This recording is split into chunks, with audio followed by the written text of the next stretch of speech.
Well, okay, welcome to Lesson 3, Reasons for the Expansion of the Soviet Union in the Immediate Aftermath of World War II. We're looking at the years 1945 to 1949 in this particular lesson. Important note, just before we get too much first into the Iron Curtain speech. The first thing you have to consider is that the United States and the Soviet Union are doing a number of things simultaneously. You'll need to know what each are doing, but have a general idea of the overall timeline, whereby you have the United States and Russia, or the Soviet Union rather, doing things one after the other, so to speak. So even though I talk about the Soviet Union in particular in this lesson, it will mirror a lot of things that are happening on the United States side. It's all happening at the same time, basically 1945 to 1947 or so. So we'll start off with what becomes known as the Iron Curtain speech.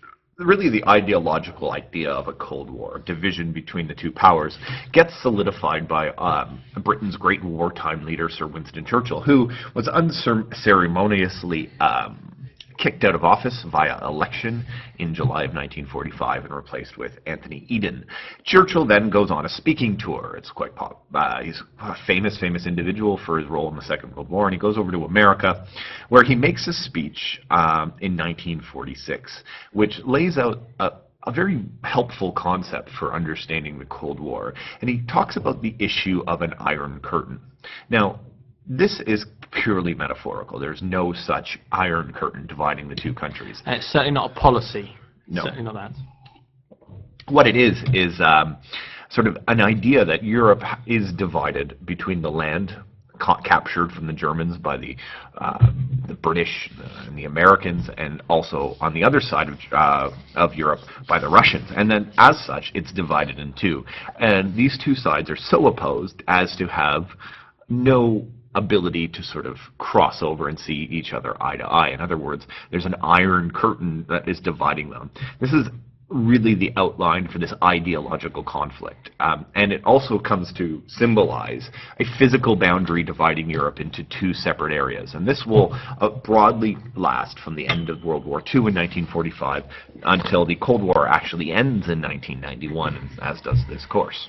I think it's very important to know as part of this as well, it's not an accident that where the Iron Curtain basically ends is where both armies from either side finish, i.e. if you end up with a Soviet Red Army soldier from Russia in your town or in your country, then more likely than not they're going to be used to make sure that your country goes communist, and vice versa for American capitalist soldiers. Those countries are going capitalist.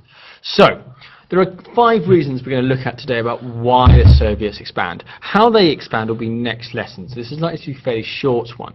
But there are 5 major reasons which you can see there. There's the memory of what happened between 1918 to 1939. Something called a percentages deal, which is always very good to show to an examiner because not many people mention it.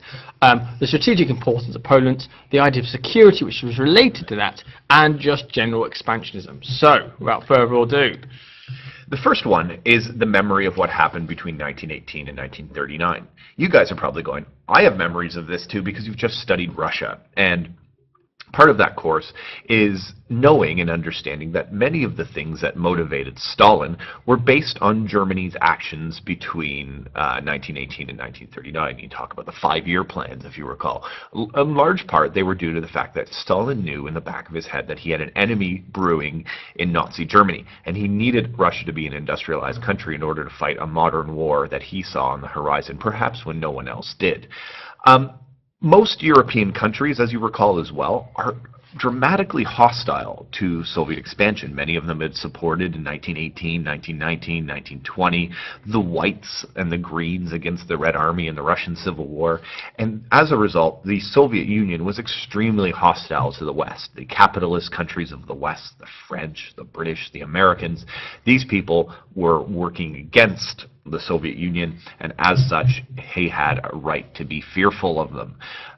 Moreover, many of the countries that Russia, after World War II, found itself in control of, those countries are located in Eastern Europe, including countries like Hungary and Romania, had actually, during the Second World War, sided with the Nazis and fought with Germany against the USSR.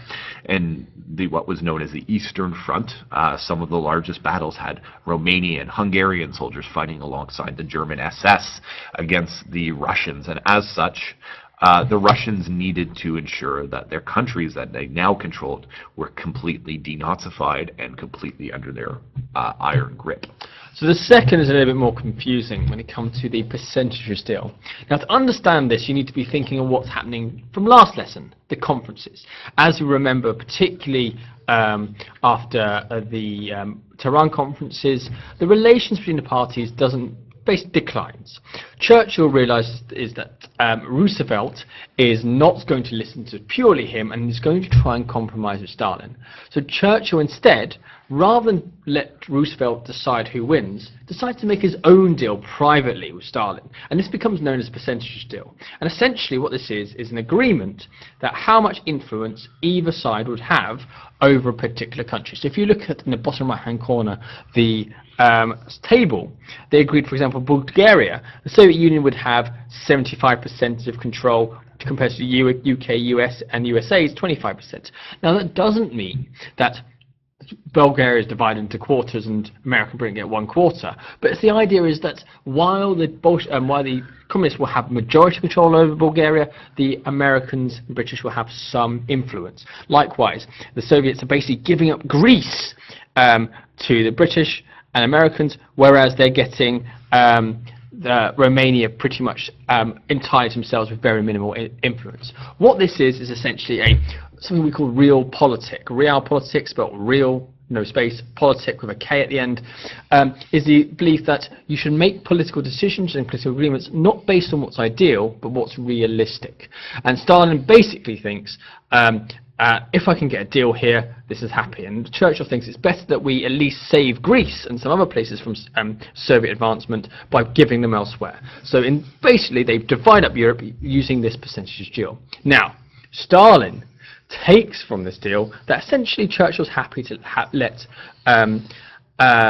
Russia have influence over all of Eastern Europe, because if you have a look at the percentages, vast majority give most of the influence to Russia. That's not entirely what Churchill wanted, and even then, though they took control of pretty much everything in Eastern Europe, Stalin did not keep the promise. If you look there, only 10% influence in Greece. Stalin did not keep his promise to stay out of Greece, and instead funded communist insurgents, communist rebels who tried to take over Greece. So the percentage deal is a sort of grubby deal. You get this country, I get that country, between Stalin and Churchill, which only encourages Stalin and doesn't actually stop him from getting involved in Greece.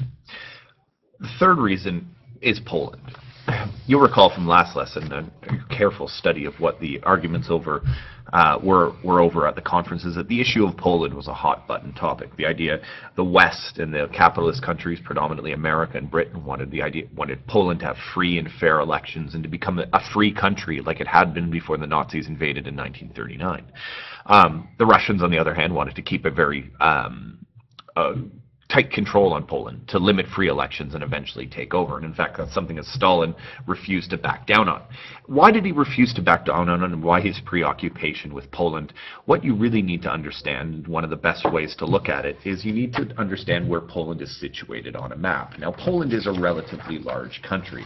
If you have your textbook out and open, you can get a good idea how Poland is situated between the two countries if you look at page number 22. And on page 22, you can clearly see that Poland borders on its western border Germany and on its eastern border the Soviet Union. Poland is what's known as a buffer country, a country that's between the capitalist West and the communist East. And as such, he has some concerns. Now, second in concern is that the territory of Poland had been the way Germany had invaded the Soviet Union twice in World War I and most recently in World War II. So Stalin wanted complete and total control over Poland. He purposely, to prevent Poland from becoming powerful and an ally of the West and something the West could use, allowed for the wanton destruction of Polish cities, Polish industry during the Second World War, ostensibly to beat the Nazis, but there was an ulterior motive, to crush Poland so it could not be something used against the West to threaten the border security of the Soviet Union. And you see a very clear example of that in the ruins of the city of Warsaw, the capital of Poland, and that picture on your right was taken in January 1945. So Stalin had really big concerns over the strategic importance of the country of Poland. Related to this, and pretty much identical, is this broader idea of security. Now, while Poland is strategically located, the more of Eastern Europe that is controlled by friendly states to Russia, the bigger that buffer state is. So if they control most of the country, Romania, Bulgaria, Czechoslovakia, etc., what that means is that anyone attacking Russia over land will have to go through more and more allied but non-Russian territory. Why is that good? It means that Russia's not going to be harmed, and most of the battle would happen on someone else's ground, okay, which keeps Russia and its industry safe from the war to some extent. But as well as this, it gives them that buffer zone from those buffer states. So all we see as part of the expansion into Bulgaria, Romania, Czechoslovakia, Yugoslavia, those places, is the same logic being applied in these states as was in Poland, i.e. we've been attacked so many times, we need to have a big gap between us and someone who can attack us, where we have time to react and also we have time to stop them before they reach Russia. Now, our last point, and what is ultimately a relatively short lesson, is the fact that the United States and Great Britain and France did not see Stalin's motives as anything to do with security at all. They viewed it from an entirely different perspective, and this is important to know. They believed Stalin was doing this so that the communist ideology would get spread throughout Eastern Europe, something, of course, they were very much opposed to.